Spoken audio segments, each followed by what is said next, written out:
ايه يا بنتي فينك؟ مش باينه، وحشتيني جدا على فكره. كلمتنيش امبارح، والله العظيم كنت هطلع عينك.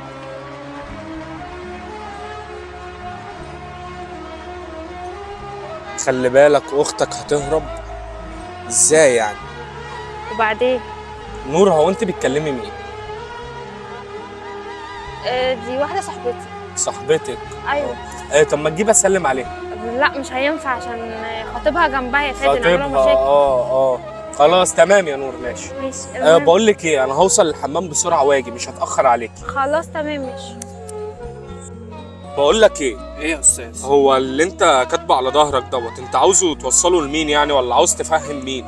انا هحكي لك على كل اللي حصل. عملت ايه يا نور في الموضوع ده اخوك على قلب فلوس قد كده، لو خدنا الفلوس دي ولا من شاف ولا من دري نخلع وهجوزك وستتك واخليكي ست البنات كلهم.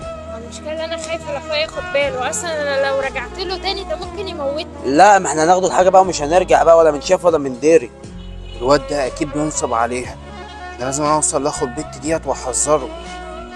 بنت غلبانه اصلا مش فاهمه اي حاجه، الواد ده شكله شطان. لا انا لازم اتصرف. لازم تسمعي كلام يا نور. حاضر يا مجدي ما تقلقش، طبعا اللي انت عايزه هعمله. خلاص تمام. يا نهار ابيض، يعني انا اختي عاوزه تعمل كده؟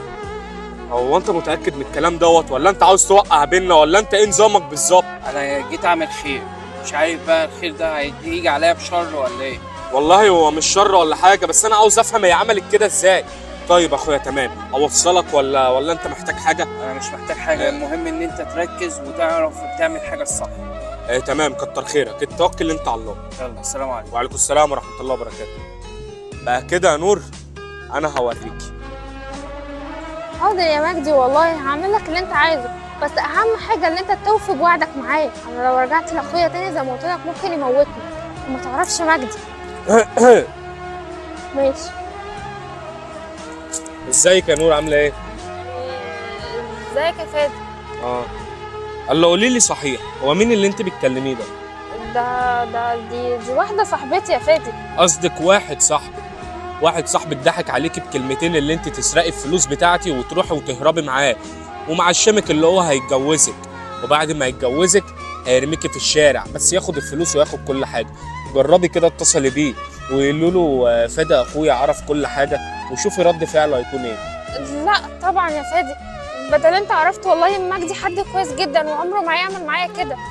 انا متاكد من اللي انا بقوله، لما واحد يقول لك كده وواحد يطلب منك انك تهربي عشان خاطره، يبقى هو ملهوش خير فيكي، ومصير الايام هتيجي وهيرميكي في الشارع زي ما هو عاوزك تبعدي عنه.